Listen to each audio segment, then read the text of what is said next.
Hey everyone, welcome to the Horror Show. I'm Cecil Laird. Jaime and Fuego here. And we are beginning our Child's Play / Chucky comic book journey here this episode. There are 3 different episodes we're going to be doing where we are going to be reviewing 3 different sets of Chucky comics. So the first episode is going to be these 2 right here. These are the 2 that kind of go by themselves. So we're starting off a little bit easy. We have the Hack Slash and Chucky crossover that was from early 2007, I believe. Yep. Indeed, an opportunity. March. It was a preliminary bit before the Polito miniseries. Which is right there to your left. Everyone can see that 4-issue series there. That 4-issue series, which is technically a sequel to Bride of Chucky, is going to be episode 2. So look out for that this coming week, leading up to the Child's Play reboot / remake. And this is going to be episode 1. So we're going to talk about these 2 issues. This is the first issue of a never completed miniseries. So we're going to be talking about that, and then we're going to be talking about this one right here, which actually started off the whole Chucky reboot in comic form. These aren't the first Chucky comics. That is actually going to be episode 3, where we're going to be reviewing Child's Play issues 1 through 5 from 1991. That'll be a super callback, actually. That is going to be, cool. So we're kind of doing them in a bit of a reverse order here, but, you know, we're doing it how we can. So it's out of necessity, because some of those, as you told me, man, they were hard to come by. Some of those early Child's Play comic books. They were, but I managed to put it together. I started the collection at Phoenix Comic-Con, and 4 weeks later, I had them all, so I was happy about it. Yeah, you had the coercion of that one vendor who was just like twisting your arm. Those weren't too bad though. Those were only $10 a piece. So. Okay, not as bad. Total, I spent about $60 or $70 on all 5 issues, so it's not terrible. Yeah, it makes me wonder if they've ever collected that one in a trade. No, they because have we not. know the Polito one that we have a separate video about is collected in a trade paperback. But. So let's get into this first part. Now, this is Hack Slash versus Chucky. Now, just so you guys know, property, right? Well, it is a Devil's Due Publishing property, yes. So Hack Slash is a comic book series created by Tim Seeley. Okay. Now, Hack Slash, what it's about is about this character here named Cassie Hack, who is the daughter of her school lunch lady when she was in high school. Or, I think it was high school, not grade school. So her mom was the lunch lady of the school, and it turns out that her mom also ended up being the long-term serial killer at the school where she was killing kids and grinding them up. And so Cassie took it upon herself after finding that out to be the person that hunts down slashers all over the world and takes them out to save people all over. So the premise right there where you were mentioning the lunch lady and stuff, I think of the Simpsons episode, the I know you do. Treehouse of Horrors. I know you do. So good. So that was the very first volume of Hack Slash. It turns out that she teams up with a big man who is kind of creature-ish by the name of Vlad. He looks like Jason. He looks like Jason. Yeah. He looks like he would be a slasher himself. He's not. He's misunderstood. So he teams up with Cassie early in the series, and they, work together through the whole thing. Now, this particular book here is picking up from a different Hack Slash comic book. So it is technically, because they even reference a few of the stuff, like they do. So this picks up after Hack Slash Girls Gone Dead. That was a one-off issue as well, which was a play on the Girls Gone Wild thing back in the day when it was popular. So is that one? That's where the bad person came from. The female. I saw my fair share of those in college. They were, Anyway, fair enough. So that's what Hack Slash's story is. So in this book, the girl and her big brute friend Vlad have to team up with Chucky in order to hunt down the main antagonist. Girl, right? She's a mummy girl, but she's the main antagonist from Girls Gone Dead. That's what I was wondering, if that's where she was from. And she came from Girls Gone Dead. Yeah, and so she kidnaps Chucky, essentially, and is, wanting to do the body switch with him initially, but it turns out that she ends up swapping her body, her soul into Vlad's body. Big brutish dude. So Vlad is now Vlad's body now has the soul of the antagonist for the whole series, and so she's now much stronger than she used to be. Meanwhile, Vlad is now in the feeble, overburned body of this girl, and so he, as her, and Cassie track down her as Vlad, and so that's what this issue is all about. Meanwhile, Chucky has to help Cassie, so they team up, and Chucky is throwing all kinds of insults like, you've taken out more slashers than I'd appreciate. It's this very uneasy I'll show you alliance, some of this artwork, which actually works well, and it's the perfect way to take a full-on villain and make them kind of a proverbial anti-hero. So this is the mummy girl. This lady here is the villain from /Girls Gone Dead, and so that's her, getting ready to mess around with the Chucky doll. Indeed. So just to give briefly credit where credit's due, this is a Tim Seeley and Caselli production. It is written by Tim Seeley, art by Matt Merhoff, colors by Wes Zioba, and Joba. I'm not sure how to say that last name. Letters by Brian J. Crowley, designed by Sean K. Dove, edits by Mike O'Sullivan, inspired by the work of Don Mancini. So just to give proper credits, so you guys can see the actual names there, and the spellings, and yeah, they got his okay. Like must have, so because they have the actual IP. So yeah, this is Cassie. I dig the artwork in this one shot, man. I really do. So that's Vlad and Cassie and them all interacting. This is the girl switching into Vlad's body, and this is Cassie facing her in Vlad's body, and Vlad, punches her out pretty bad there. As you should. So that's when Cassie has to team up with Chucky in this uneasy alliance. But again, not again, because we technically recorded the second episode before the first episode, but look at how good Chucky looks in this comic. I mean, the artwork in this /slash book is awesome. Fuego, did you like the artwork in this? I totally love the artwork in this, man. And once again, it went for the brutality, and at least in this story setting, they give Chucky people to kill that are bad enough where you're not going to feel as terrible in the narrative for the fact that he goes after them and whatnot. But yeah, I enjoyed it for what it was as a very quick little one shot, but more so for me than anything else. It was a very cool introduction to this character of, like the whole /slash kind of thing going down. Mm-hmm. And I like her vibe and what she's doing. And Cassie's a badass. Yeah, Cassie was super badass, and I wanted to explore her notable weapon of choice is a bat with nails put through it. Mm-hmm. Not unlike Negan's bat with barbed wire, but she was a decade beforehand. And also a little bit. And this does not shy away from the gore. Too, this does not shy away from the gore, and it's the first time that Chucky uses a nail gun. He uses it again in the Brian Pulido series later, so I'm not sure quite why they had to repeat themselves. Well, because they keep doubling down on the Bride of Chucky with the nail gun. True. Oh, that's true. Yeah, where he's like, I just keep. And then here's where they all team up. I can't think of where it's from. To go try and take down the woman in Vlad's body. It's really cool artwork, guys. So, Fuego, what were your overall thoughts on the story, though? Having read ever /slash or anything. Chucky was written decently, I suppose, but I don't know. I just enjoyed the girl character and just her whole vibe, and I would like to explore more of the whole mythology behind the fact that, okay, if your mother is a serial... I have, the first 35 issues, if your mother is a serial killer, and your whole motif is her bat says kiss it.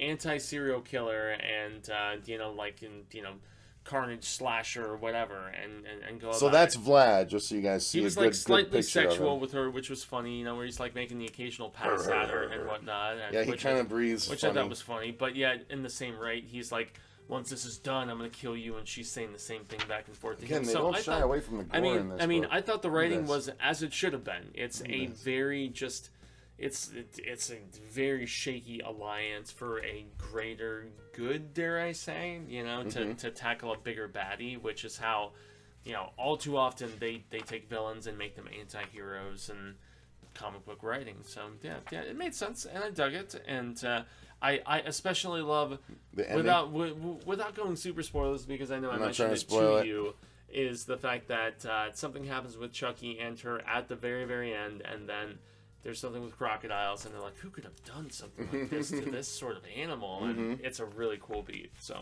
yeah.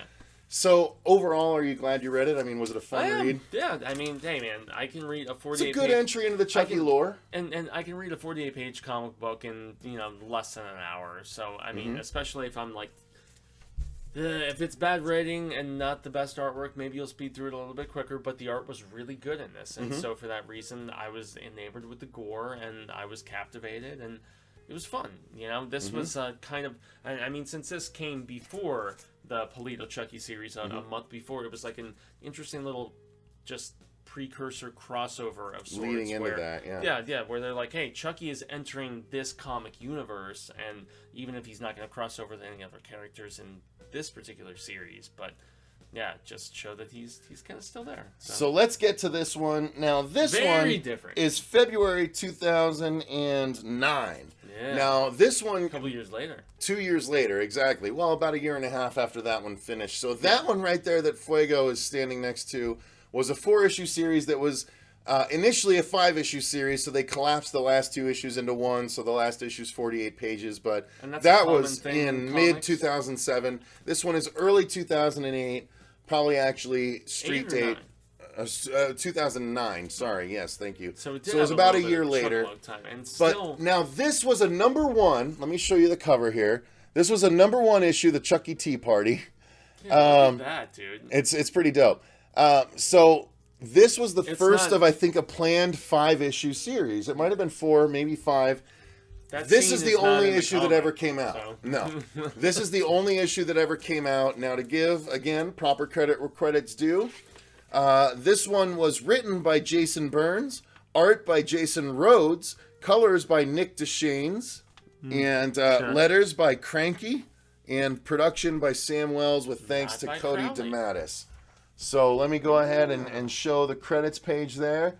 But that is the first page on the right is Chucky hitchhiking using the arm and thumb of a hobo he's killed at the side of the road. Which is actually that really sets funny, a tone. Which is really funny, and yet after that we don't get any Chucky till like the very end. Right. Well, yeah, that's the issue starts where Chucky gets kidnapped off the side of the road by a giant limousine. Yeah. So you're wondering what's going on. Now, the funny thing is, we're going to be pointing out in the review of those comics right there that there is a moment later on that is directly homaged, or maybe it's not homaged, but it is straightly swiped, or it's just a huge coincidence. But there's a moment in that series taken directly from, or Halloween 2018 takes from it, and there is a scene in this one that is basically this one is a plot that was in Halloween Resurrection. It's even beyond scene. It's like whole setup. It's the whole setup. Framing device. So what happens is after Chucky is kidnapped, all of these teenagers / characters are gathered here at the Good Guy Doll Factory that you'll recognize from Child's Play 2. Yeah.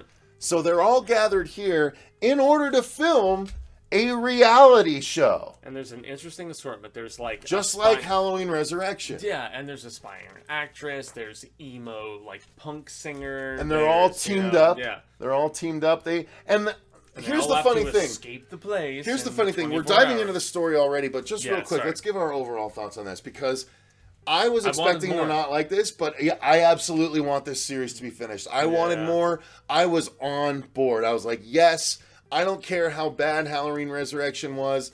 This is awesome. I want more of this. Please give me more of this. And this is the only issue that we got. I was so bummed. Yeah, dare I say, I was more interested in this than I was in the Polito writing, because it was something different. I agree. And I liked the perspective that it took, the way it skewered so many reality stars, child stars, emo musicians. It's like all of the different all the people that are teamed up. They all have their prior background in the entertainment industry, and they're all just thrown into this situation. That's why it was a good setup issue, because we get the backstory of each of these characters. You get to know these characters, and you get a good 4 get an idea of each of the pairings too. Yeah, and it's like some of them want to hook up, others hate each other. It's a really cool dynamic. Yeah, so they're exploring the factory basically. Some of them are just honestly exploring it. I don't like the art as much in this one. I don't mind the art as much in this one, actually. I don't think it's...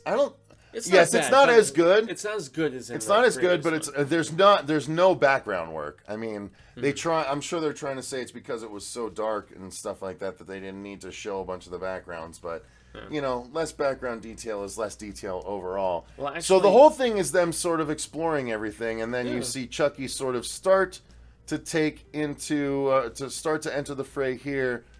And where it comes to where the dolls were sewn together and things like that. And that's after, like, Big Mogul Dude, like, gives them the setup at the beginning, and then, yet is aware enough of Chucky and what he can do that he just throws him into the scenario to just wreak havoc amongst them. And it's all about ratings, man. So Chucky was kidnapped at the beginning of the comic in order to be tossed in, presumably by the people running the reality show, in order to make the reality show much better. Yeah. And so we end on this right here where Chucky is approaching the scantily clad woman with a giant knife, and he's about to take her out. And that was the end of the first issue, and that is all we got. That's all we got. And yet she's kind of deserved in that regard, because she was just about to get down with the really douchey, like, emo singer-songwriter guy, and she's like, you even signed to a major label? And he's like, well, it's not even about labels anymore, babe, and blah, blah, blah, blah. And he's like, I write songgasms, is that what he said? Yes. Yeah, and it's so funny. You're just like, oh my god, I know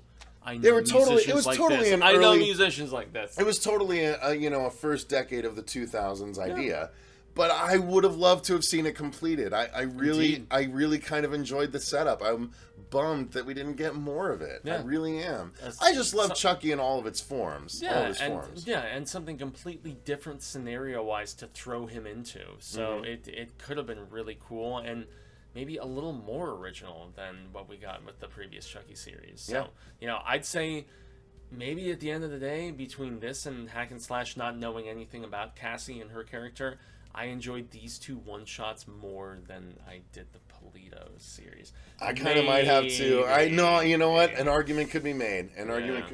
Chucky Charms agrees. Yeah. So, why don't you guys let us know in the comments down below. Do either of these two issues sound interesting to you? Are they something you'd seek out? I don't know. Did you look up these costs? I don't know if they're expensive or not. These are not compared to the compared to the Polito one. Okay. Yeah. And obviously the one we still have to review. Yeah, well, the Child's Play ones, honestly, number one was about $30, and then the rest were about 10 each. Okay. So that's about where they ended up. No, it's not terrible. It's definitely not as bad as that. I got that whole Chucky series for about the cost of that one Halloween comic I got. So, that's going to do it for our review of the Hack Slash versus Chucky crossover issue and Chucky #1 of Volume 2 from Devil's Due Publishing.